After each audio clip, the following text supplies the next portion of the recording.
Grace and peace, Apostle Cheryl Richardson here with Judah's Roar Domestic Violence Awareness Initiative. So happy that you've decided to join us on today. Today's topic is going to be the pain of betrayal. The pain of betrayal. Before we get started, I'm going to give you a couple of seconds to check down here. Tap that subscribe button if you've not already subscribed to our channel.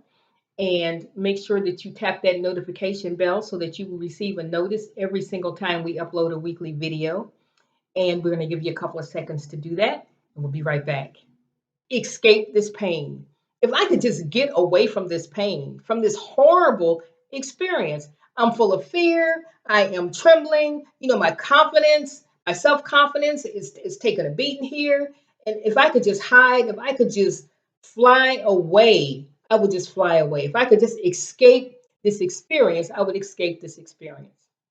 Let me tell you something. If you have ever truly experienced betrayal, you've probably had similar feelings, similar emotions. Okay. He said, they are inflicting iniquity upon me. Iniquity is defined as a moral or grossly unfair behavior. They are treating me in an egregious manner, in a grossly unfair manner. It is incredibly painful. And I need God for you to hear me and to help me figure out what to do about this, because this pain is depressing. This pain feels unbearable. It feels like it's too much. It feels like I just cannot, I can't, I can't do this. And it feels like almost like I've fallen asleep and woken up in the middle of somebody else's life. Like, how did I even get here? How did I find myself in a situation where someone that I considered a friend, someone that I considered myself safe with, has turned on me as though they despise me? It's a very difficult thing to experience, beloved. But if you keep living, you will more than likely experience it at least one time in your life. And what I want you to know is this: whether it's a domestic violence situation, whether it's a family relationship, whether it's an employer employee type deal, no matter what it is, if it's that you've been wounded within the church, you may have been betrayed by people in ministry leaders. There is life on the other side of it, and there is a wisdom that you can glean from the experience, so that the pain works for you and not against you. Okay. Matthew 10:36 says, and a man's foes shall be they of his own household. Listen, listen, listen. If you name a category, I'm just going to be transparent. If you name a category, whether it be daughter, whether it be son, whether it be parent, whether it be spiritual parent, whether someone that you looked up to, whether it's an employer, whether it's an organization, you name a category and I can give you an actual name to fill in the blank in terms of having been betrayed. What have I learned from it? What have I learned from it? We're going to talk about what I've been able to learn from the many times that I have experienced betrayal. And I just want you to know that you can be okay on the other side of it. All right. So we're going to unpack that. So listen, betrayal, this is what I've learned. I'm going to share it with you to make your warfare a little easier, and so that you can war a strategic warfare and maintain victory, experience victory in your life. Okay. Betrayal can only occur when we have placed our confidence in a person, in a relationship, an entity. It could be an organization, a church, an employer, a government. It could be a particular role in our lives. But we can only be betrayed when we have chosen to invest our confidence in that entity or in that person or in those circumstances. Okay. And so one of the things that is easy for us to do is to declare ourselves a victim somehow, right? But we're warriors. We're not victims. We're warriors. Okay. We have a say in how the warfare progresses. And we can choose not to be victims, okay? And so consider this, consider this. And this is something that I'm sharing with you that I have just learned from just self-evaluation and looking at the many, many times that I've experienced betrayal, not in the distant past. I'm talking about some recent shenanigans went down, some recent stuff. And it was, to me, it was potentially debilitating. I had to choose not to go there. I had to choose to stand on what was right. I had to choose to endure it. Because listen, when you experience betrayal, you are at a fork in the road. You're at a fork in the road. You can choose to be a victim or you can choose to be victorious. Okay. And it's all about what we tell ourselves, and it's all about our ability and our willingness to accept responsibility for maybe not having made the best decision in terms of who we decided to trust. Okay?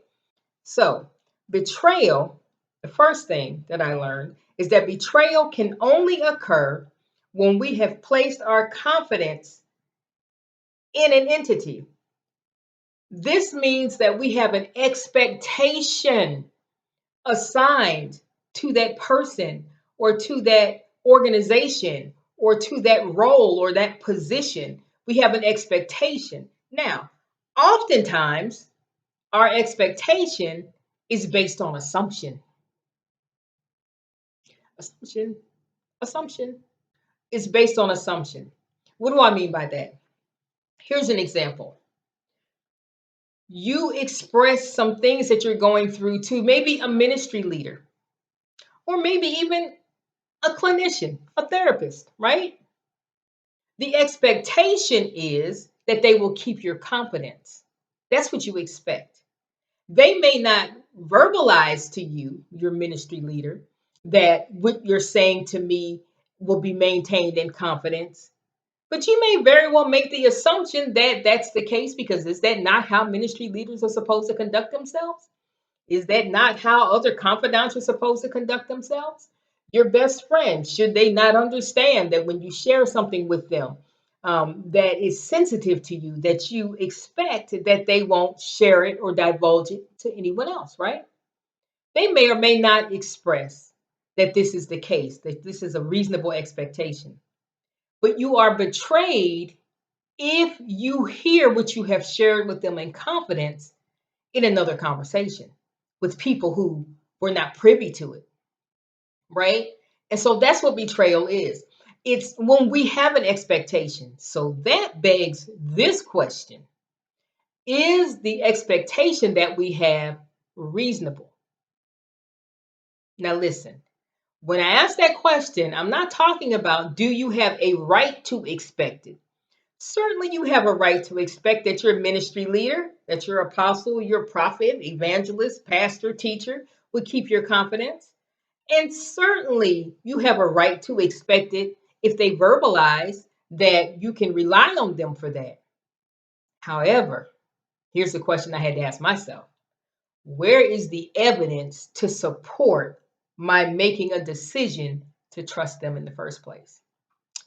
When you're talking about a role or a position, we make certain assumptions based on the role, the occupation: therapist, ministry leader, attorney, doctor, lawyer. We make certain assumptions, but that's for the role, right?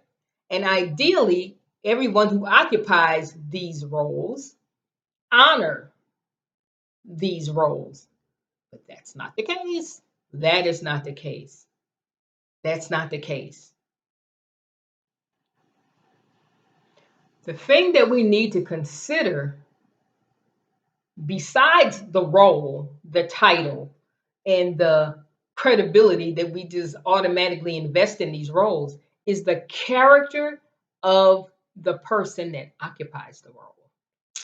How much do you know about their character?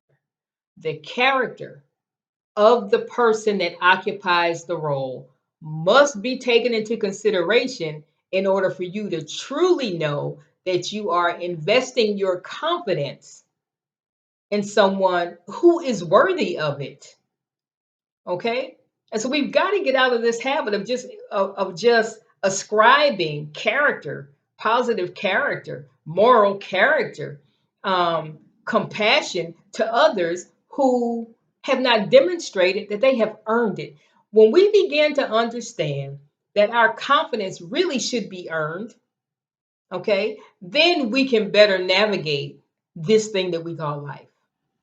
Now, there's no real way to go through life without experiencing betrayal on some level ever, but we can minimize the most egregious types of betrayal by accepting responsibility for being more discerning about who we invest our trust and our confidence in. Now, remember, confidence is defined as the feeling or belief that one can rely on someone or something. It is faith, it is reliance, it is credence. Okay? Now, let me ask you a question. How do you decide where to place or invest your confidence? Are you just assuming because someone or some entity or some organization has a particular title, they fill a particular role, they have a particular occupation? Are you assuming that you can trust them? Are you assuming that they are in fact worthy of your confidence? Because if you are, then you're leaving yourself open to the shenanigans of others. Okay? The shenanigans of others. And remember now, the psalmist said, it wasn't my enemy. It wasn't my enemy that betrayed me. Okay? It wasn't the person that made it clear that they hated my guts that betrayed me. It was the person that I spent time with, that I invested in. We had great fellowship together. We went to worship together. We have had amazing experiences. And that's who did it. That's who did it. And so, what can you do if that's your experience, that it's someone that you have had a positive relationship with? The relationship started off in an amazing way. You've been there for each other. Maybe you played in the sandbox together. Maybe you went to middle school together. Maybe you went through high school together. You may have known this person your entire life. It could be a family member. Okay. So, what can you do if you experience betrayal at the hands of someone who falls into that category, that seemingly has earned your trust and your confidence? Let's unpack that. So, we've been talking about the pain of betrayal. And remember now, betrayal is defined as the action of betraying one's country, a group, or a person. It is treachery. It is a violation of a person's trust or confidence. It is the violation of a moral standard. And it is exhibition of disloyalty. It is disloyalty on display. And remember, and it's helped me immensely to be able to discern this. Betrayal can only occur when we have chosen to place our confidence in a person, in a relationship, or in an entity. It could be an organization, it could be a church, it could be an employer, it could be a business, it could be a government. This means that we have an expectation of this entity or this person or this relationship, and it's based on either assumption because of the role or the position that this person or this entity occupies in our life. It may be based on a stated commitment that has been made disingenuously, or past performance and behavior. The key thing is to pay attention, to value the confidence that we place in others, and treat it like it's treasure. And you're deciding who to entrust it to. Um, if you move through life just trusting people until they give you a reason not to, you expose yourself to undue, avoidable pain and angst and disappointment that can negatively impact you in the course of your life. Now, whenever we experience a hurt, a wounding, Whenever we are damaged emotionally, we then have to heal. We have to recover. And recovery cannot be rushed, right? And there's no sense in going to war if there are no spoils, if there's nothing to be gained. And so, what am I suggesting? I'm suggesting that going forward, you consider allowing people to earn your confidence and to earn your trust. That doesn't mean that you have to completely distrust them and be suspicious and be paranoid, but it means accept some responsibility for paying attention and ask yourself this question: where is the evidence to support my decision to trust this person? Where is the evidence?